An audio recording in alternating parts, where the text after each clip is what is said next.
Folks, what you have to understand about me is that I can be incredibly petty. Not too long ago, McDonald's raised its prices and shrunk the cheeseburger, which frustrates me so much that I'm not gonna go there for maybe another 10 years. This game right here did something very similar. I really enjoyed Update 2.0 for Imperator Rome that came out in 2021, roughly 2 years ago. And then they immediately went on and stopped supporting the game. Now don't get me wrong, I completely understand why they stopped supporting the game. The game was a critical failure in 2019 when it was released, and even after reworking everything, making it so that there was this huge 2.0 update in 2021, basically nobody came back to play it.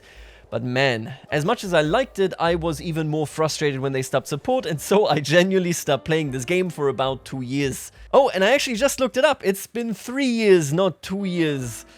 It still kind of hurts. But now I would like to return to the game to take a look at what it did right, what it did wrong, and what we can learn from it going forward, because, well, there were a couple of insanely cool systems in here that we definitely should check out. And I think not playing a game because you're so tilted for 3 years is a long enough time. But just for the record, McDonald's is and will be on my petty list going forward. Alright, now if we are going to play Imperator Rome, obviously we should also just play Rome. They have the most content, there's the most going on there, and we can learn a lot from what is going on because you can blob relentlessly at the very start of your playthrough. Imperator Rome actually chose a pretty interesting scenario. Rome hasn't yet grown, Carthage is still pretty powerful, the Antigonides are still around, and of course the entire war of the successors of the Diadochi here in this period is not yet done. This is really fun because, well, the way the Antigonids fall or if they succeed and so on is pretty dynamic. Honestly, it's a really cool starting point, but it also has to be said that there is a lot working against the setting of Imperator Rome. We got all these people, Biturigia, Canoninia, Lemovicia, and it's just, you know, I don't know any of these. These are just Gaul tribes that are number 1, 2, 3, and 4, which means it's a lot more difficult to get into this game than, say, into CK3, EU4, or, for example, Victoria, because you will recognize those countries, and I think this always kind of plays against any game set in antiquity, because I recognize Rome, Carthage, and that's about it. You know, something that I always admired, and I think everybody does this, is that Imperator Rome has an unbelievably pretty map, and yet also has really good performance. We're looking at a situation, for example, where we can zoom out like this, and you see how this turns. So, in reality, this is not actually a sphere map, this is not a globe, it's just that the camera turns. And with the camera turning, India right here is upright, whereas here it is slightly tilted to that side. It's a really nifty trick, and I would like to see it in more games, even, for example, in CK3. The proportions in CK3 of the map are really off like crazy, because basically, like, this right here is roughly, I think, where Mongolia is, and in CK3 it's like here, because it's like bent like this without the camera bending. Yeah, I would love to see more maps like this, but I'm feeling like we're not gonna see this. I think Imperator Rome will have been the only one to do this going forward. Oh, and there was so much more cool stuff, like the Atlas map mode, where you can see, for example, the roads right here, and look at that, they're actually like slightly moving. You can see important cities, you can see temples, you can see your capital, and so on. This is such a cool feature. Oh, and you know what was also really cool? The way you could go around and look at cultures. You see this right here? We have the general culture list, and then we click here and we can see where they specifically have landed, which is neat if you actually start spreading out, because as you settle other locations, as you found colonies, you will find Romans, for example, in Gaul or in Carthage. Well, if you don't burn Carthage down. Alright, but how did this game work? If you haven't played Imperator Rome, you have to realize that everything about this game that exists now in 2.0 is basically different from 1.0. There used to be a lot of mana, there used to be a totally different UX, and, well, just the way the game ran was just completely different. I had a good time with 1.0, I will really tell you that much. I played Sparta and Rome, I believe, on very hard. It's just really fun in this game to actually challenge yourself as smaller nations. But yeah, I mean, 2.0 definitely is miles above and beyond what the game was at the very start. But one thing to remember, and I think this is important, is that this is basically more in line with Europa Universalis than any other game. By that I mean, this is a map painter, and it's unapologetically a map painter. You're supposed to sit down, become the best empire, you know, do some modifier stacking. Like here, for example, we have military ideas and oratory ideas. What kind of idea group you prefer is dependent on your government, and you select them based on what you need rather than based on who you are. For example, I think we're going to take morale of armies, we're going to take, yeah, whatever, this right there, and then last but not least, I like the monthly corruption going down, so we're gonna pick this up. And having chosen these, now we get extra bonuses. That is what this game is all about. It's all about bonuses. And I'm gonna be honest with you, just looking at this, it does look really nice, right? This is just a beautiful, beautiful map. I wish the sprawl wasn't the way it is, because basically it just spams out more houses as you expand, as, you know, this location grows. But, I mean, it's really, really cute. And again, the performance is amazing. Now, something that isn't amazing is the way trade works. Here we go. So the way trade works is that you do it all manually. You can automate it, and I'm gonna do that, and it's really annoying. I'm gonna be honest with you. Trade is so click heavy. This was one of the concerns for Imperator Rome when it launched, and trade never really got beyond this. God, yeah, okay, so if I recall this correctly, what we want to do is, yeah, look at that. If we have a surplus, so if we have a +1 in our capital, we get a nationwide bonus. So again, this is about min-maxing, and sadly, it's all manual. For your capital, you really want to do it manually just so that you can optimize. For everywhere else, it kind of doesn't really matter, because you can see it right here. If you trade by either importing or exporting, you make money. It's good. So just automate it, forget about the rest. I'm gonna get some horses from this guy.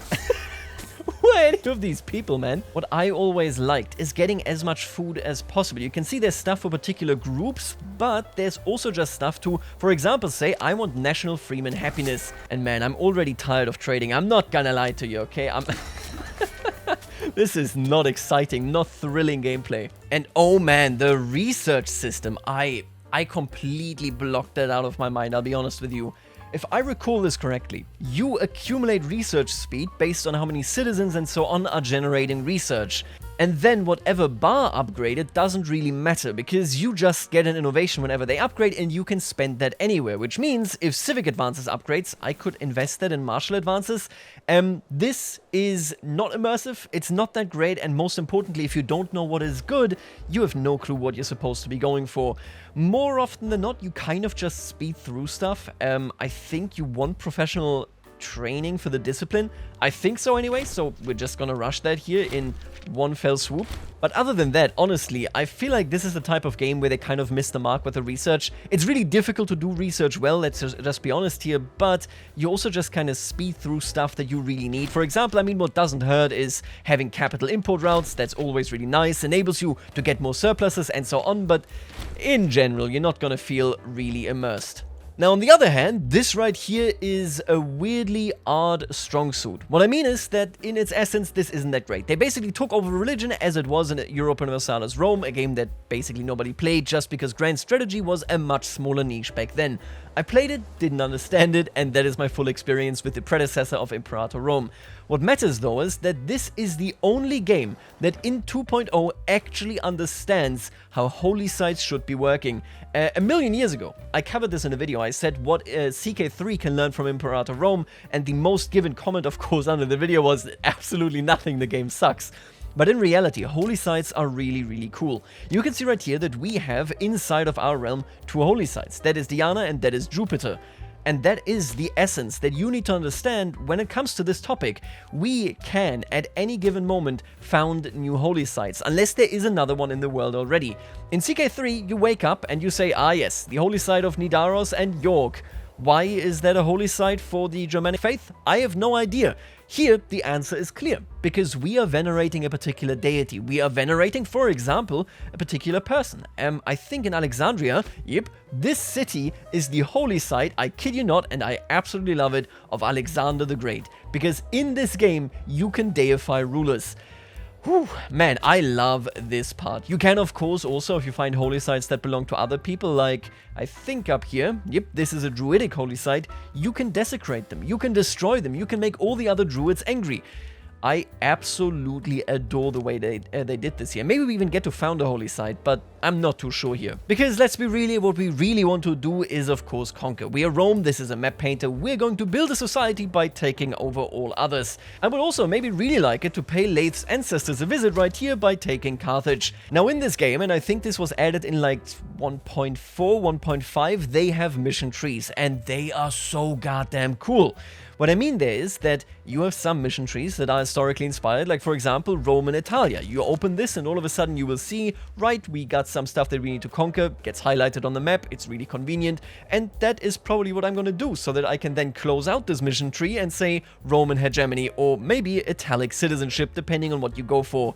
But if you play Gallic tribe number 3, Namnetia right here, you will be looking at a situation where they generate trees for you, depending on the region that you are in, depending on your neighbors, your religion, culture, and so on. I absolutely love this. Listen, right now I'm not the biggest fan of EU4, I'm not the biggest fan of all these mission trees that you can follow through, but I would really love if EU4 evolved into this direction here exactly. I would also love it, just for the record, if EU5 came out and we had pops instead of, for example, development. Oh my god, I actually love the pop system here in Imperator Rome. But man, anyway, yeah, my point being, we're going to open up this mission tree and obviously we're going to say, okay, well, I would like to encourage expansion. This now starts this task, and within 1 year we will be able to have Casus Belli on the people here in the south, which, well, I would like to crush. Man, actually going over all of this and seeing how much I like a lot of this stuff. I'm feeling kind of sad again, okay? What the hell do any of these windows actually do? I think I can leave these governor policies, at least for the time being. I'm not that happy about this kind of stuff, but also who cares? As long as they all have positive province loyalty, I think we're fine. I could just turn them into borderlands as well. Actually, honestly, this isn't too bad when it comes to loyalty going down. If it goes too far down, at least I think so, they will start rebelling, but it's so slow here. Oh, this is kind of high. We'll see, okay? Doesn't really matter. Then right here we have decisions. Nothing too interesting. Governorships, right? You need to put actual characters to rule. Oh, and I forgot about... Oh my god, I forgot about the goddamn Senate. We have a proper Senate agenda of our co-consul and consul. Rome is granted at least 5 holdings to heads of families.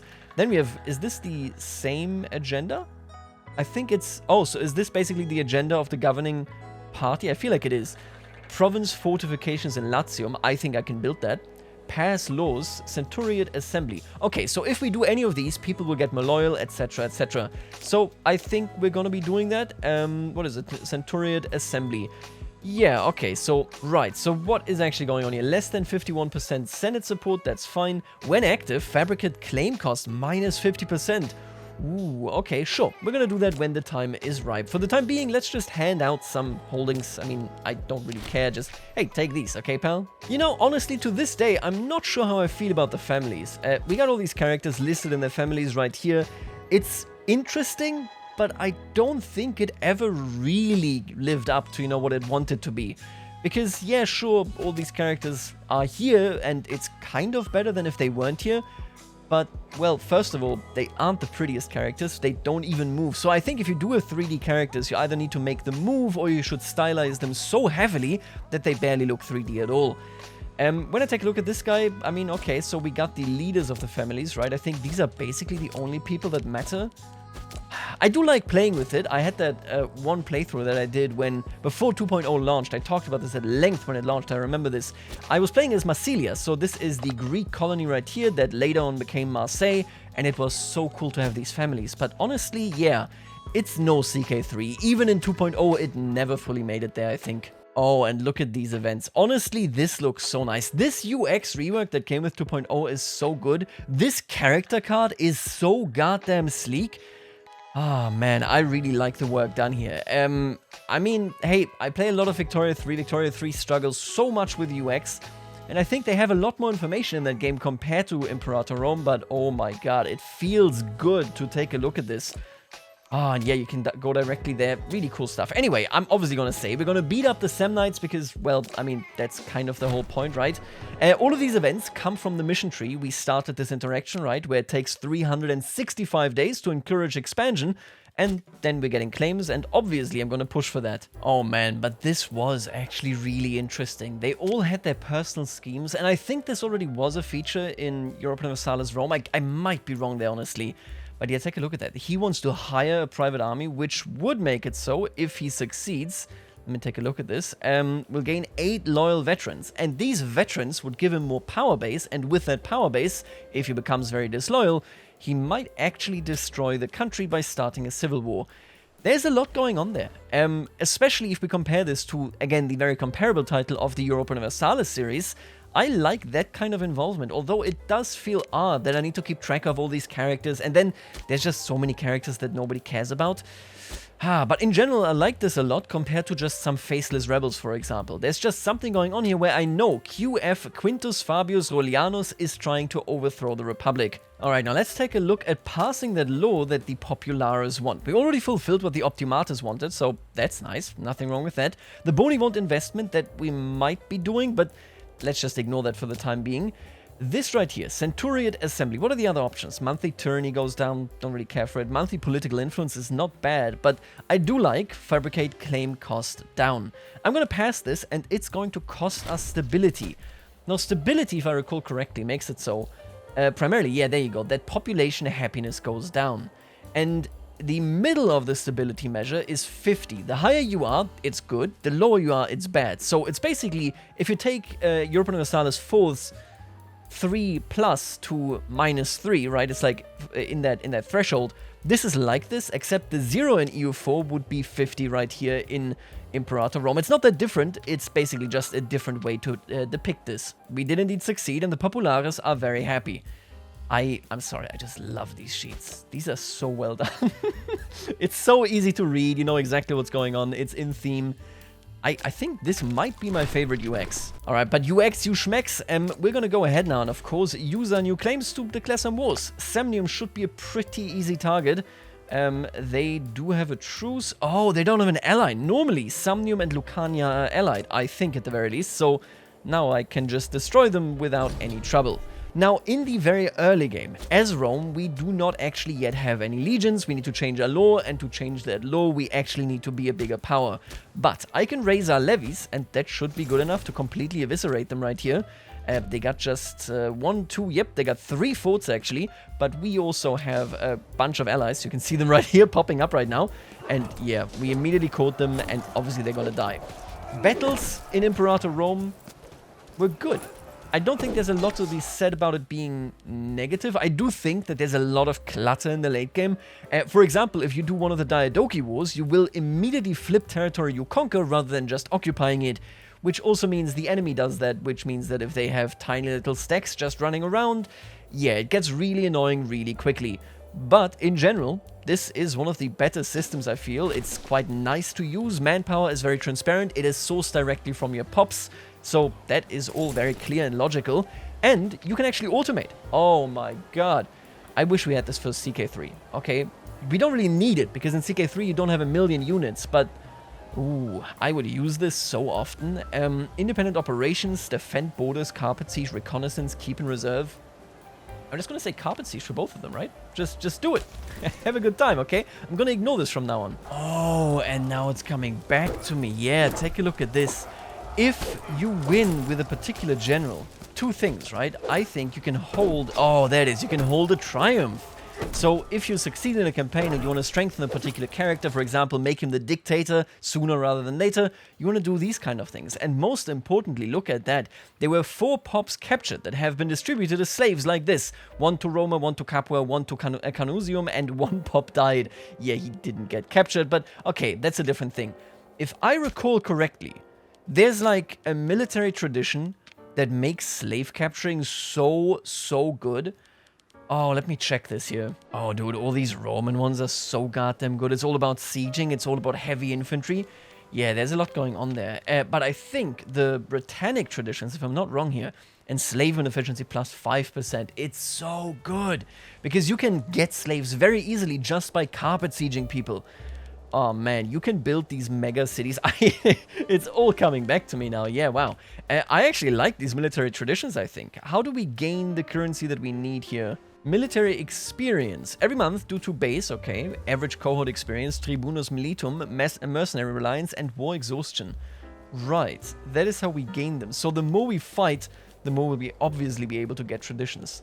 Let's see, there's a lot of really good stuff going on here. Alright, and with that, of course, we also have classic Europa Universalis peace deals. I will suggest that I will now own everything that you once owned, and they will say yes, because Well, I conquered them. And now that we are a regional power, I can pass this law right here. Punic reforms. You lack, of course, the political power, but once we have it, I will actually be able to form a legion.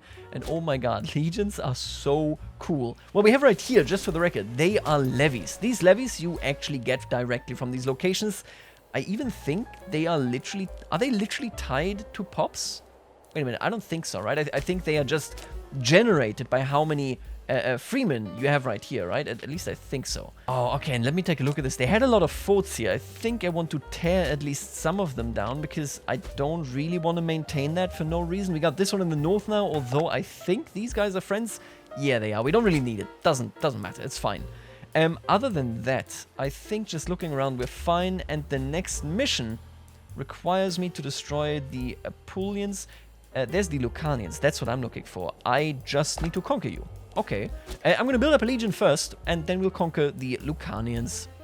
Dude, just look at this interface, okay? We're looking at the population, we see them right here, so we don't need this up here. Then we go to buildings, and we see the population with their satisfaction and so on. It's so good. And if you click here on the city icon, you can see the other potential states that it can be in. Founding a city, revoking a city, or founding a metropolis. Dude, this interface is so clean. It's insane.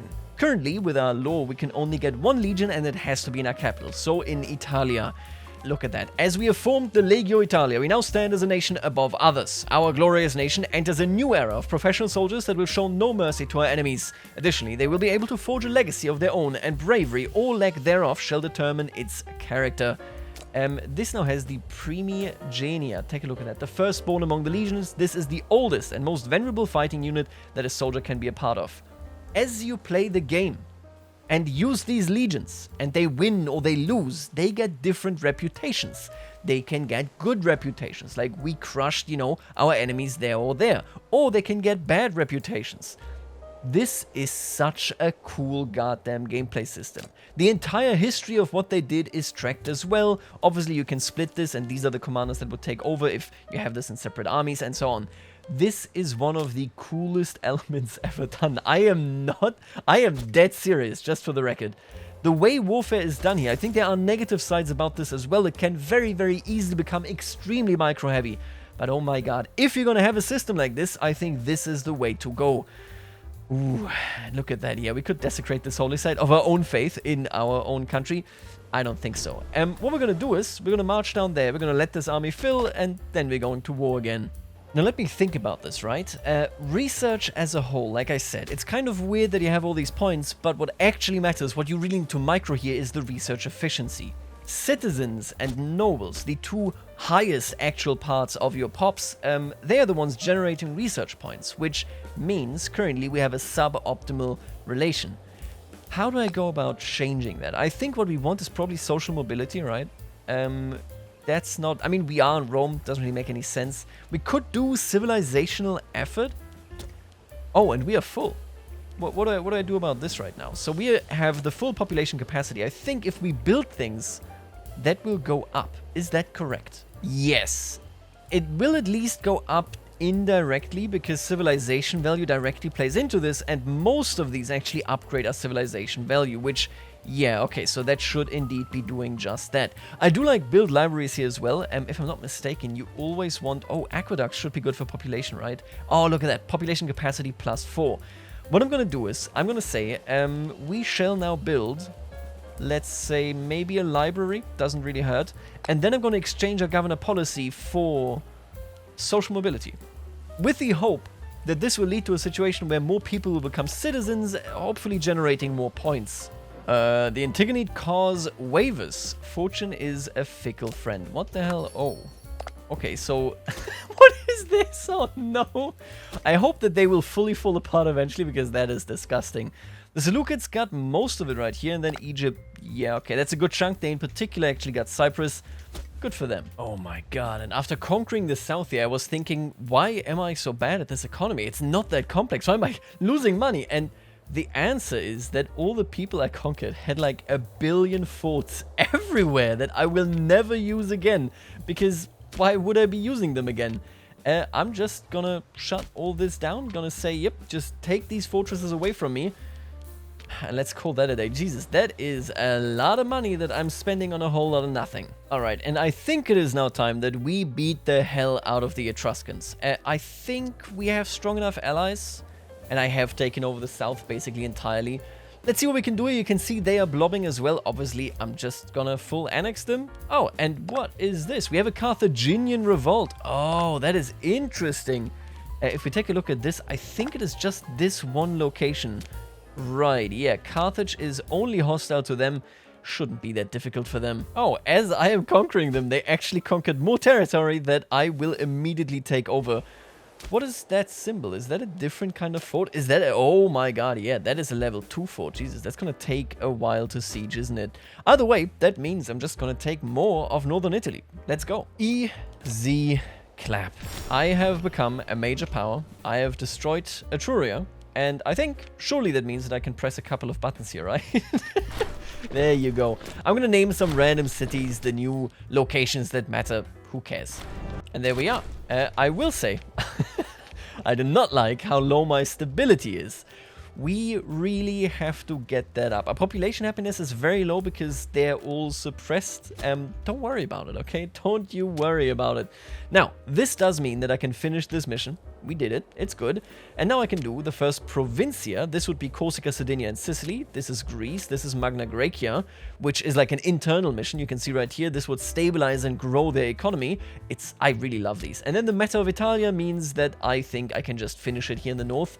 The first provincia sounds great. That's exactly what I want to go for. The case for expansion. Let's get some claims on our new, well, upcoming new territory. Oh man, you know what I don't love? Having to constantly replace characters. Oh my god. I see the upset of this, but Jesus Christ. Everything I do here is just me replacing characters all the time. Oh man, the culture system in this was so goddamn cool. So we have now conquered most of the peninsula right here, right? You can see it. Actually, that's culture. Don't worry about it. You can see it right there. We've conquered most of the peninsula. I'm currently waiting just for aggressive expansion to tick down. Honestly, not too excited about aggressive expansion. I think it's not that fun a mechanic. But, oh my god, look at the culture. So obviously, most of our pops here are Romans. You can see they have now settled in various colonies all over the peninsula.